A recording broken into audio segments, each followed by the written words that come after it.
Today I'll talk predominantly about protein, and of course I would like to keep it sort of conversational, and what I'll do is I've got about 6 different areas to cover, and then I'll do one section, and then if you've got questions on that bit, please ask me, and then I won't move on to the next one until we've got those covered. And I know that some of you had sent some questions through, and I've thought about that in what I'll talk about today. But again, if I didn't target the thing that you had wanted, then just ask, because I do have answers for you, or hopefully I have answers for you. So a little bit of background about myself. So I moved here with my family 7 years to Singapore. Prior to that, I was a research scientist in Australia. I was looking at studying obesity and diabetes in men. I didn't mind being a scientist, but I also didn't really like it all that much. I was much happier working with people and not sort of being in a lab working with pipettes. I went back to university and did a master's degree in nutrition and dietetics, and then opened up a clinic. So I had a business in Sydney called The Body Doctor, and as a dietitian working in private practice, I was seeing all sorts of people who wanted to gain weight, lose weight, pregnant women, people who were very sick, and also athletes. I made sure that I needed to be able to see a good cross-section of people. I became a sports dietitian as well. It was never my bread and butter being a sports dietitian, but I had to be able to cover everything. And then about 10 years ago, probably, I started to get interested in the idea of longevity. And by then, I was actually starting to get a little bit older, and I was realizing that, not that my health was being compromised, but I was definitely aging, and that there was just this early ripple of this idea of people thinking about longevity. And so I kind of jumped in on that front and did some studies in America, in Australia. I got board certified in what was called anti-aging regenerative medicine then. And then when our family moved here to Singapore, by then I was already kind of working in that field. And if you're all Singaporeans or live in Singapore for some time, you'd know that Singapore is actually trying to become a hub of longevity and longevity research. At the NUS, they've got a Department of Healthy Aging. We've got these two big professors that are here to tackle longevity in Singapore. I now work as the Chief Clinical Officer at a clinic which is called Chi Longevity, and it's a medical clinic, and the intention is to help slow down biological aging so people can live healthier for longer. And a really big part of that is diet and nutrition. And then a big part of that is our muscle, our protein, and our protein intake. So from a sports dietitian perspective, and also from a sort of a point of view of how do we stay healthy as we get older, our body's ability to maintain and to preserve muscle is extremely important. All of you are here training in a gym, so you've got a vested interest in preserving this resource, which is your lean muscle mass. As we age, and particularly from about the age of 50 onwards, our body's ability to actually preserve muscle starts to fall. And so from about 50 onwards, if you don't have some strength and some muscle, and you don't have money in the bank on that front, it's going to be a long, slow decline. And if you don't have good reserves and you're not strong, by the time you're in your 70s and your 80s, you can be at risk of something called age-related sarcopenia, which is muscle loss, and many, many people will have that. And then your quality of your life falls away significantly. And when you become older, there's a couple of things that happen. Your body starts to turn protein over a lot more than it does when you're younger. And the audience here is a real mixed bag of age. But for you in the audience that are young, the amount of protein that you need now is going to be completely different to the amount that you're going to need when you're older. And then anyone here that's on the older end of the spectrum, you've almost got to forget about how you used to eat and consume protein, because the older you are, actually the more you need. The other thing also is that as we get older, we end up having something which is called anabolic resistance, which is an inability or a reduced ability for your body to be able to preserve and to build muscle. So the older we get, the more difficult it becomes to build muscle, and so even more important to get good reserves to start with.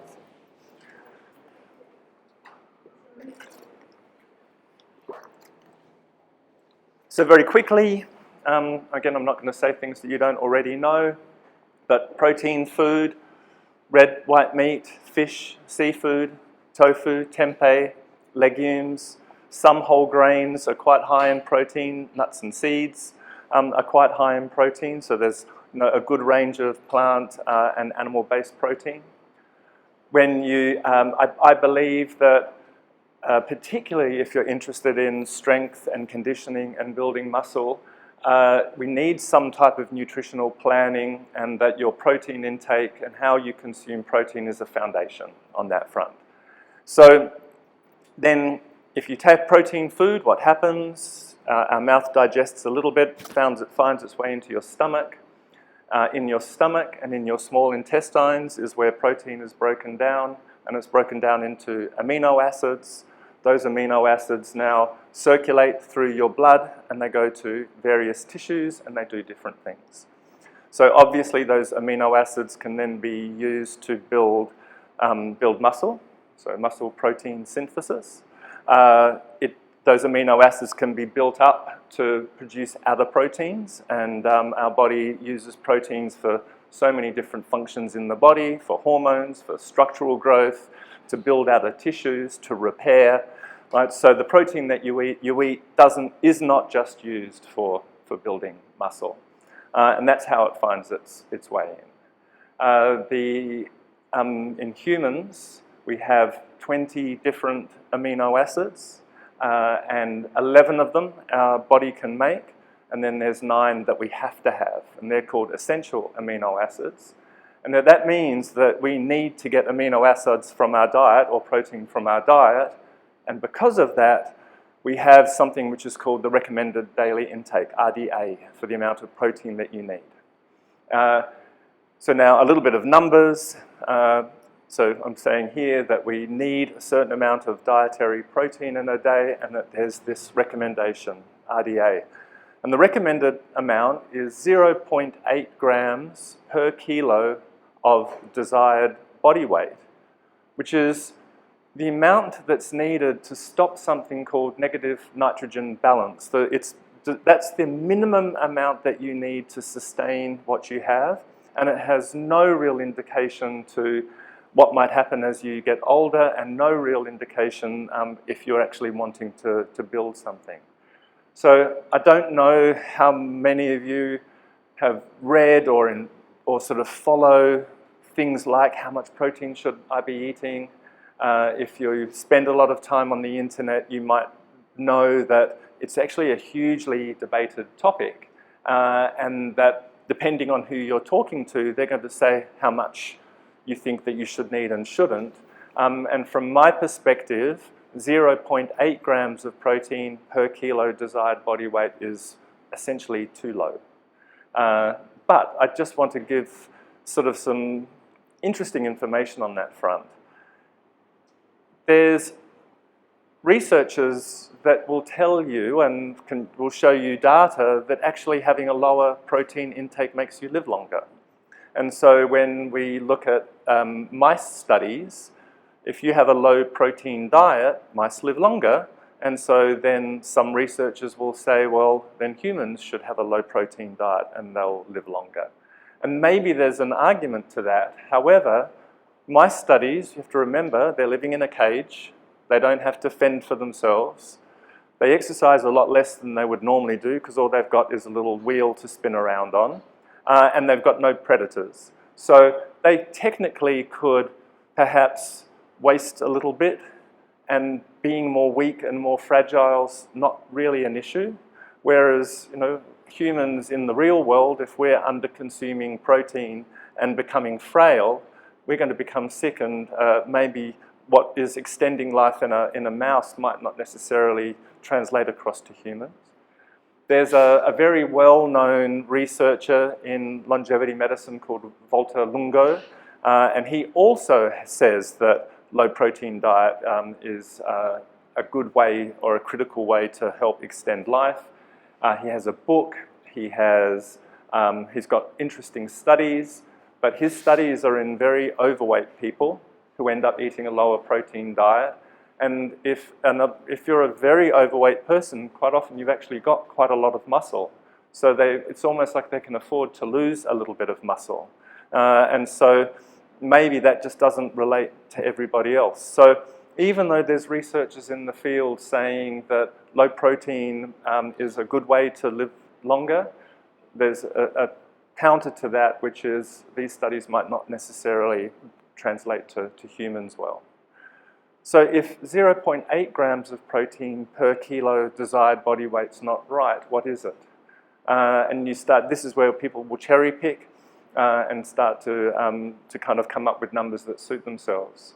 In the United States, there is a professional body, which is a medical-based body, which talk about how much should our protein needs be and carbohydrate, fats. And where they settle in is that we should be getting somewhere between 10 and 35% of our calories per day should come in the form of protein. So 10 to 35% as a range is somewhere between 1 gram of protein per kilo body weight up to 3.3 grams of protein per kilo body weight. And if you're an active person, or say if you're not a particularly active person, then maybe it's 1 gram. Right? So if you're a 60 kilo person, then you're looking to get 60 grams of protein in a day if you're not particularly active. But if you're an active person, then you need more. And sort of a sweet spot at the moment is somewhere between about 1.2 and 1.6. And then bodybuilders or strength athletes might choose to do a little bit more. But again, if you're, not that you need to remember these things, but if you actually get to a point where you're working out protein needs, if you're somewhere between that 1.2 to 1.6, not so bad. If all of you are training here at Hygeia, then you probably want to be up towards the higher end of that, because you're doing strength training. And then you have to think about, what's my gender? How old am I? How much muscle mass do I have? How much activity do I do to help make you decide how much that you're trying to get? So that gives you a number of how much protein do I need in a day. And that's only part one of what I want to talk about. So before I move to the next bit, which is you've got this amount, but how do you distribute it? Is there anything that you want to know? Because it just depends. Some people might have spent a lot of time on the internet on this and know their numbers well. But does anyone have any questions on the amount? Well, just to bring it home, Yeah. doing the math correctly, Yeah. if you're 50 kg, that works out to 80 grams. Yeah, that's about right. Yeah, exactly. 80 grams of protein. Of actual protein. Not protein food, but protein, right? Because remember, 100 grams steak is only about 25 grams of actual protein. So, okay, tofu is about 20% of the amount of tofu is actual protein. So I'm talking about actual protein itself. So food contains protein, but actual protein is that. So yes, you're right. So there's another point to this. So we have this certain amount of protein that you need in a day. What are you doing?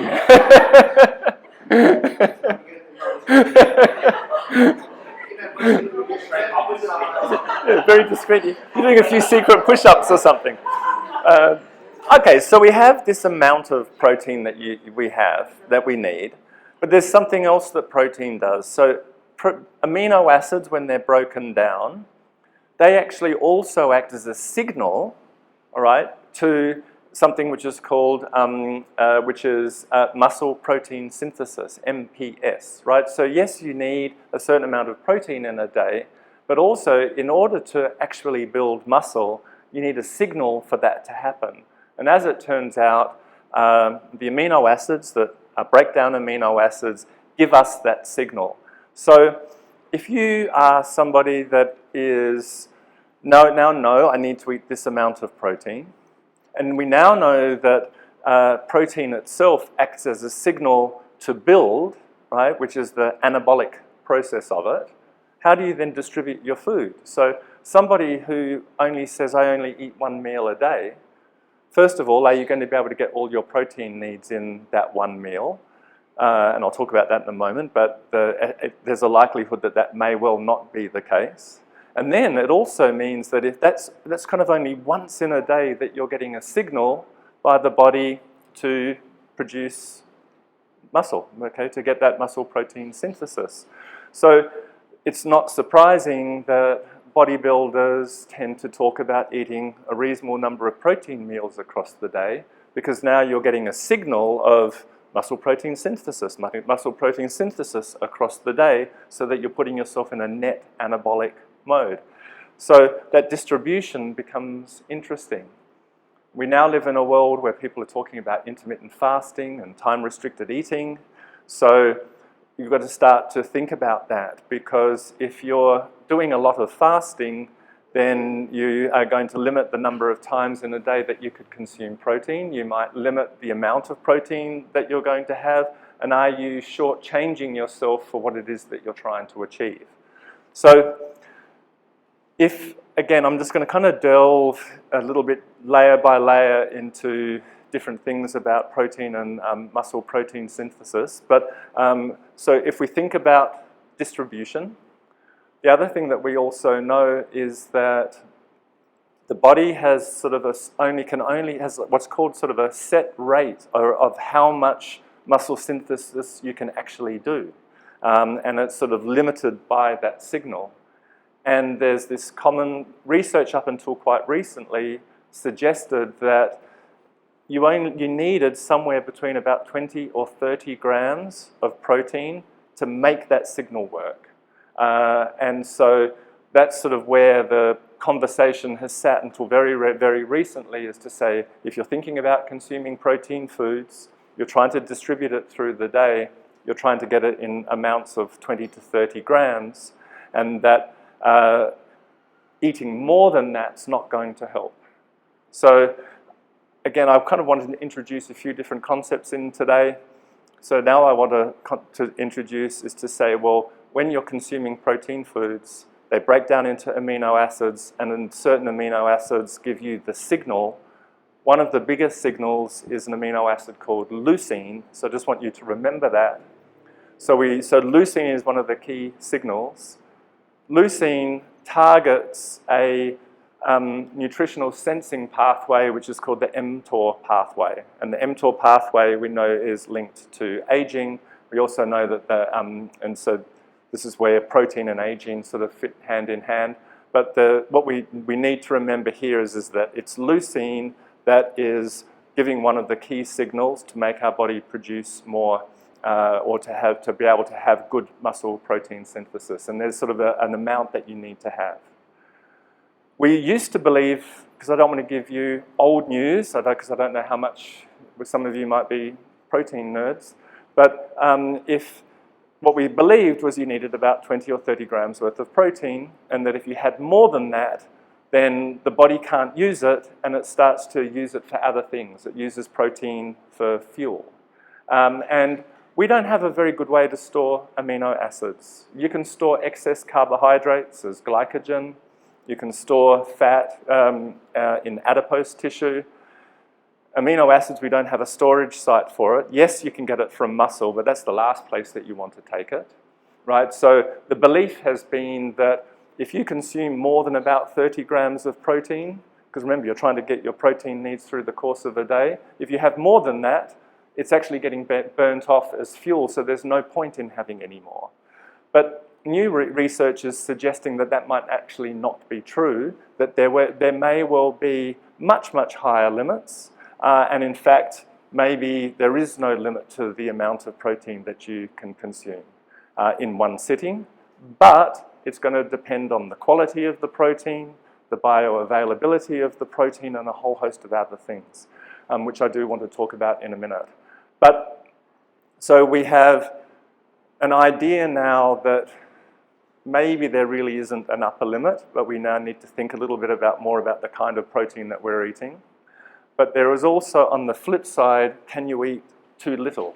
So if you're eating a reasonable amount of protein food in a day, but you're eating it in small amounts, a 10-gram protein bar, or is to say, is that actually helping me?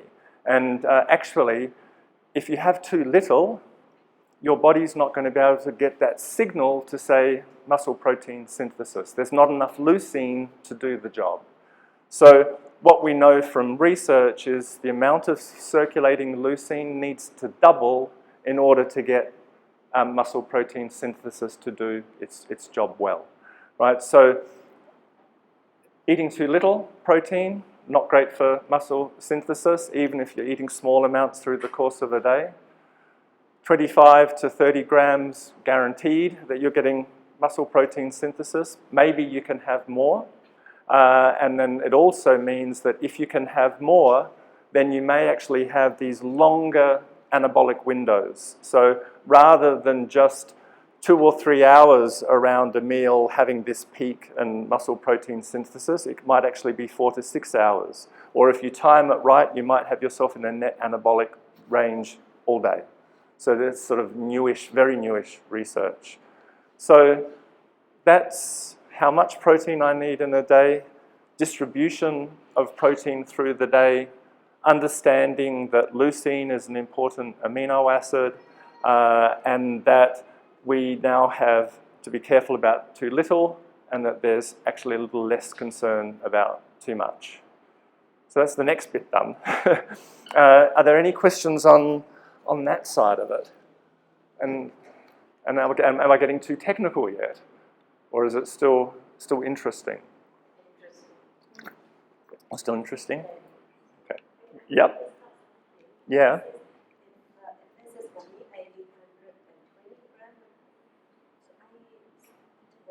Yeah. Yeah. So if you have 120 grams of protein that you need in a day, you need to distribute it across the day. Because if you had 120 grams of protein, and let's just say for argument's sake it was steak, you're going to need to eat a 600-gram steak in order to achieve it, which is a pretty big piece of meat, right? And if you did that in one big lump, maybe, yes, in a sense, you've achieved your daily protein intake, but your body only had a certain ability to absorb so much, only a certain ability to take that protein from the steak and build muscle for only a certain period of time. So if you only did it once in a day, you're going to get one anabolic window, and in fact, a lot of that protein is not even going to be possible to be used to build protein, and your body will use it as fuel. So then, if you need 120 grams, am I going to distribute it across 3 meals? Is it going to be, 40 breakfast, 40 lunch, 40 dinner? Or is it going to be 20 because we're saying that's okay, more at lunch, 20 grams of protein in a protein drink, and then amount at dinner? So if you're building your eating patterns now, you don't want to be having less than 20. You might be wanting to have a little bit more than that. So how long is the anabolic window normally? So a normal anabolic window, if you're having about 20 or 30 grams, is about 2 to 3 hours, depending on the protein that you eat, which I'll talk about.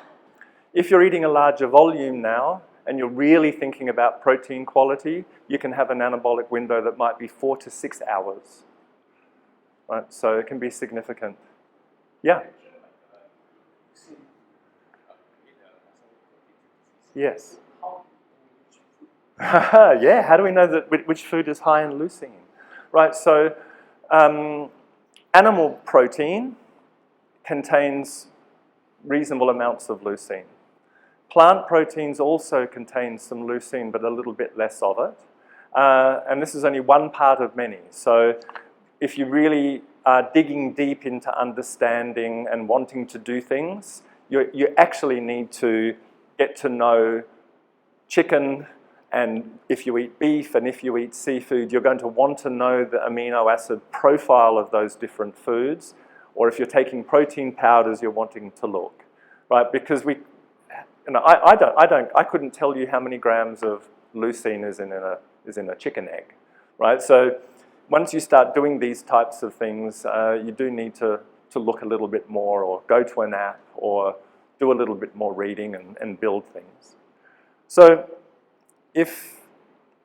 now I've said that distribution is important, and it kind of comes to the next thing, which is the quality of the protein now is something. So, and it kind of comes to leucine, and it comes to a whole lot of other things too. So protein quality is important because those different amino acids that I'm talking about, animal protein is generally known to be what's called high bioavailable protein. The body absorbs a vast majority of it, and it absorbs it very well. Animal proteins are considered complete proteins, so just about any type of animal protein product has a very, very good distribution of all of those different amino acids. Leucine's not a concern. And animal proteins also have quite a lot, and a proper amount of something called methionine and another one called lysine. Plant proteins, so when you consume plant protein foods, they tend to have less methionine and they have less lysine. And I'm not saying that we shouldn't eat plant protein, but now we have to think a little bit more. This is now talking about protein quality. If you're eating dietary protein from various types and you're getting not enough methionine and not enough lysine, what actually happens, it doesn't matter whether you're eating other animal proteins and everything else, if the net amount in a day is not appropriate, not having enough lysine and not having enough methionine makes all of your amino acids become more oxidized and what's called deacetylated. So the quality of your protein and your bioavailability of protein across the board is compromised. So lysine is now important, methionine is important, and leucine is important. You can look and you can find out about the digestibility and the bioavailability of the types of protein foods. It's called the DIASS, the DIAS, and it tells you with the sorts of foods that you're eating how bioavailable they are. And if they have a high bioavailability, their leucine is high, their lysine, their methionine is all in right amounts. So this is now, what protein should I be eating or can I be eating? So eggs, for example, 99% bioavailable, sort of like the perfect protein type. Whey protein, well, protein coming from milk is the same. Plant protein has almost enough leucine, but not quite enough. So when you're eating plant-based foods, you need to eat a little bit more of the protein foods to bring the leucine amount up compared to an animal product. So if you have 100 grams of plant protein food and 100 grams of meat protein food, actually you're going to need about 125 grams of the plant protein food to do the same job, just to match the leucine side of it. Foods that are, so like I said, you need a little bit more lysine. I eat predominantly plant protein. I'm not saying you have to eat animal protein, but foods that are high in leucine is tofu, for example, quinoa, right? So good vegetarian eating patterns and healthy vegetarians can do a very, very good job, but if you're poor at eating plant protein, you can put yourself into trouble very quickly. You get away with a lot more when you eat animal protein.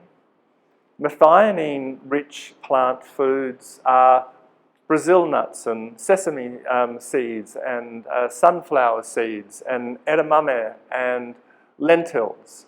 So if people are going to choose to eat a more plant-based diet, you need good variety. You actually do need to look a little bit and find out whether your foods are high in lysine or not. It doesn't have to all be at one meal, But this is where the idea of complementary proteins, when you eat more plant-based, actually is important. They're all complete, even longer window.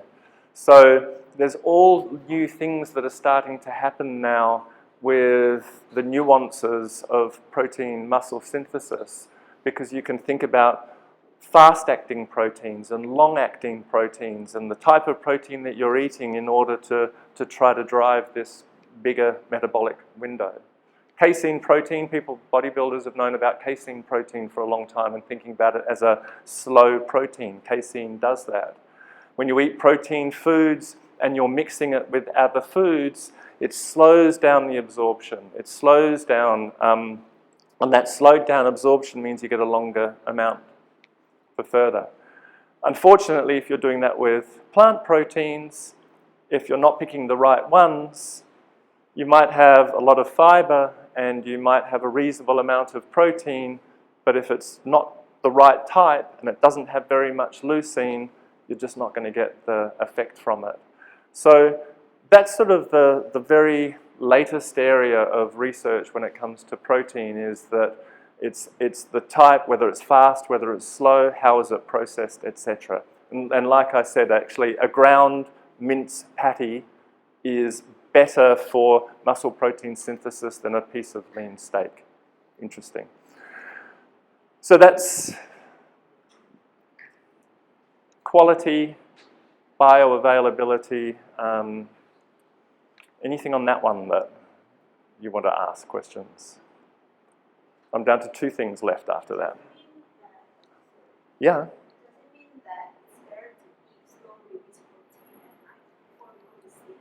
Yeah, so you could think about that, right? And it would be, well, what kind of protein am I having? Because what I'm looking for is perhaps during the evening a nice, long, slow muscle protein synthesis, which is also interesting because at night, growth hormone peaks, right? And that's also going to help with building. This is why lots of traditional bodybuilders have taken casein protein at night as a way to maximize. But your evening meal might have an impact. So far we have learned how to optimize the amount of anabolic window by eating the right amount of protein per day, how frequent, what is the duration, what kind of protein do you take based on the bioavailability and everything, right? But there are also clients that want to optimize the amount of muscle mass that they have while losing weight. Yes. Is the same strategy still applied in terms of protein, or how should we? It does, but if you're losing weight, you need to be in a net calorie deficit, right? So then you're having to think about your protein needs and then your total caloric needs, and you have to satisfy the protein needs within the calorie needs. And it's very easy to just, because protein comes as a food more often than not, and it can come with a lot of fat, right? And so the calorie load can be particularly high. So that's just another layer to make things more complicated. So then, if you're doing strength work and you're lifting, people have generally talk about this critical 2-hour period after you've been lifting weights where you have the anabolic window, okay? And that's still sort of true, but now I'm saying if you're thinking a little bit more about the volume and the quality of the food that you're eating, I'm saying that these anabolic windows might last for 4 or 5 hours. So if you're careful about how you're distributing your protein through the course of the day, this 2-hour window might not necessarily be important or as important to you. So that's something that's new. But there's one caveat to that. If you do fasted strength work, that one is something that you need to be careful about. Because when you wake up in the morning and you're fasted, you haven't eaten anything for quite a long time. So there's no way in the world that you're in any kind of anabolic window at that particular point in time. When you do strength work, just strength work alone, it stimulates muscle protein synthesis. Just strength work alone. If you do cardio, it stimulates muscle protein synthesis. If you do strength work and you're fasted, you can have net muscle breakdown, right? So muscle protein degradation. And so there's two things going on, but net degradation wins out. So if you're going to train in the morning fasted, you do need to have your 2-hour window, because otherwise you're going to have net protein breakdown. Even though, as I said, exercise alone stimulates mTOR, which will have that. So you do need to. And in fact, more importantly than that, that meal needs to contain protein and carbohydrate, because if you consume carbohydrate, your body will produce insulin, and insulin will help to preserve muscle as well.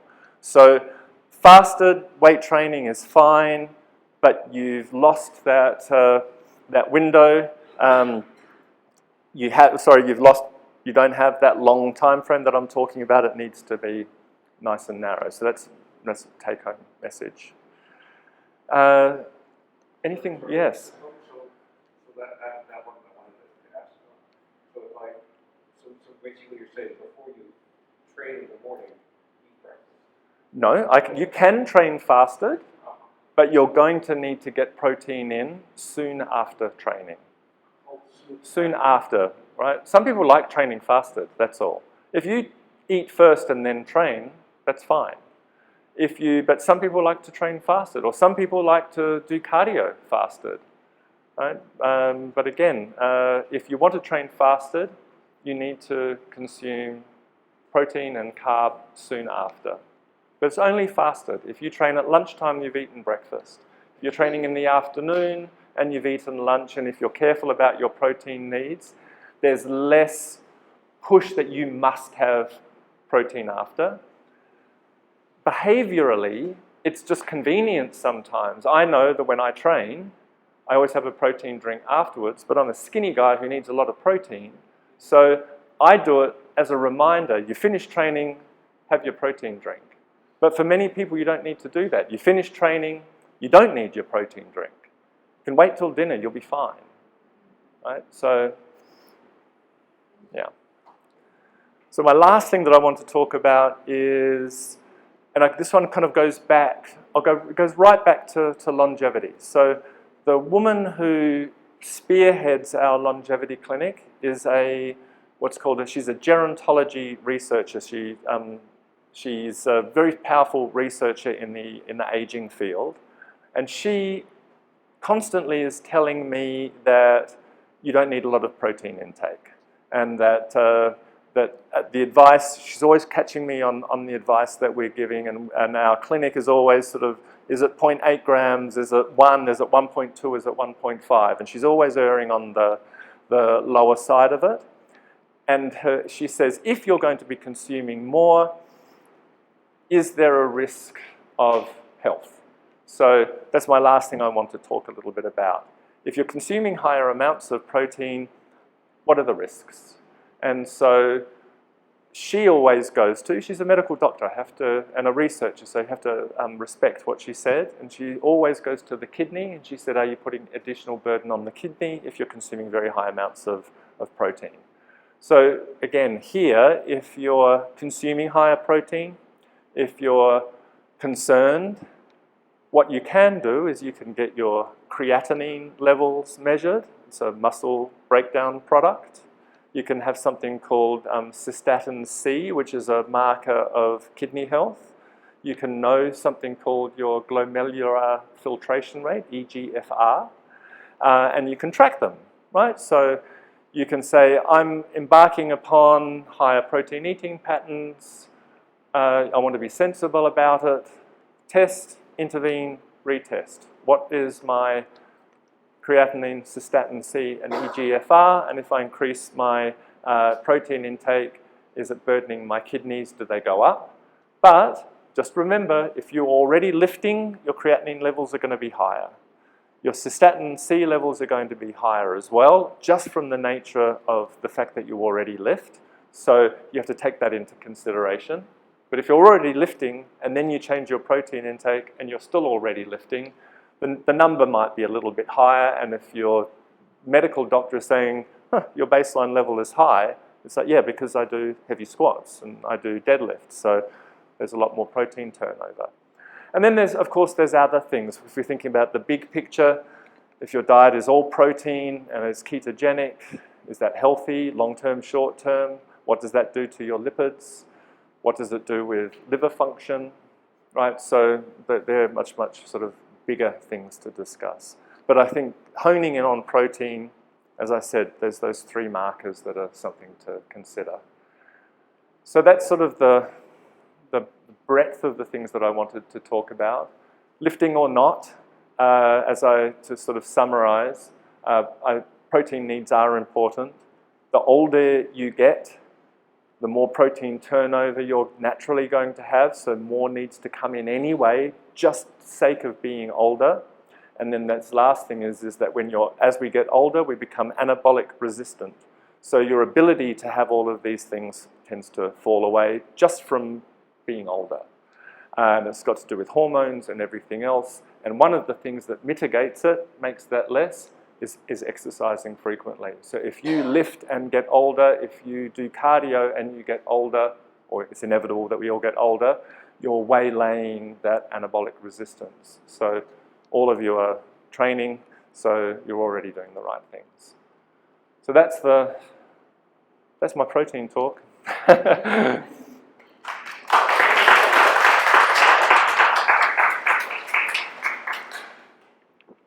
Are there some questions that I know some people submitted that I didn't answer or didn't cover?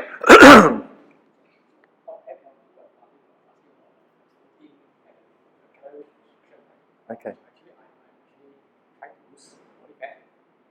So, and using a target weight of, let's say, around 2 grams of protein per pound per kg, that's about 160 grams. And I find it slightly challenging to fit everything with the 1,600 calories. Yeah. And currently, I'm on that, so basically, it comes 40, 40, 20. And I also read sports about it, like some fat, otherwise hormones get affected. Yep. How do we actually balance like because earlier on you did mention like maybe like 5, 35.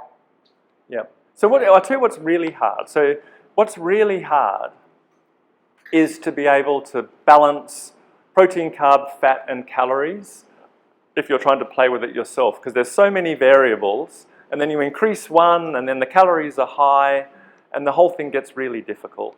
So we pick the big ones, right, which is you want to achieve, so if someone wants to lose weight, preserve lean muscle or build muscle, it's a fair one to ask. So first you're doing your nutritional planning and you say, I need 160 grams of protein. Great. What kind of foods are they going to be? They're going to have to be kind of lean already, because otherwise the total number of calories is going to go out. So the 2 things that you look at is your protein needs and your calorie needs, because if you get the calories right, you're going to lose weight anyway, and if you get the protein right, you're going to do a reasonably good job of preserving muscle. So then you're left with these 2 other toggles, which is just how much fat, how much carb. Right? Yes, you're right, you need a certain amount of fat, and then the carb one is the one that you can sort of manipulate a reasonable amount, because technically there's no real defined carb amount that a human needs, right? So what I would suggest is that you look at how much exercise do I do, how much fuel do I need to do for my exercise, concentrate on the protein and the calories, and then be a little bit less concerned and forfeit a little bit on the carb front, and make sure that you're getting at least 10 or 20% from the fat. I went to polyclinic to see a dietitian recently, sharing this weekend. That's when the dietitian told me, say, if I don't eat enough carbs, which actually body weight carb as fuel, then the body will be using whatever protein I consume like as an energy source. So Yeah. I think the dietitian is trying to tell me, say, just eat more carbs. Mm. So I was thinking, I want to prioritize protein, but at the same time, now it's like telling me, say, I need to eat more carbs. So that makes it a bit challenging. Like, say, how do I actually manage? Okay, well, go back and ask the dietitian to tell you about muscle protein synthesis and the things that you said and see whether he or she can answer on that front. Because it may well be that you actually can afford a little bit less on the carb front without going in and using protein as a fuel source. It's a contentious thing. Other questions? Someone asked about eggs. What if you have gut issues? Is it still okay to consume that much protein? Or do you have to If you have issues with your gut, your gut, health is not good, or you have digestive issues, you still consume that much protein? it depends on what the gut issue is. So some people have irritable bowel syndrome. I could talk to you about that one day. Bloating, and quite often, protein-based foods are the least of your concerns when you have irritable bowel. But that's if you have irritable bowel. There are other health conditions where if your body's having issues absorbing fats, for example, a lot of protein food has a reasonable amount of fat with it. So it's understanding what are the foods that are causing the gut issues, and it may or may not be protein. But quite often when people have gut issues and they kind of move towards more protein-based diets, they generally feel better. But again, they're quite often cutting out entire food groups, and that's not good either.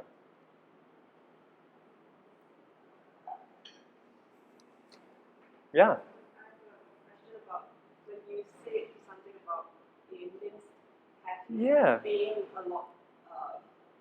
My understanding is it becomes more bioavailable and it's easier to absorb. But at the same time, you want the anabolic window to be wider. Right?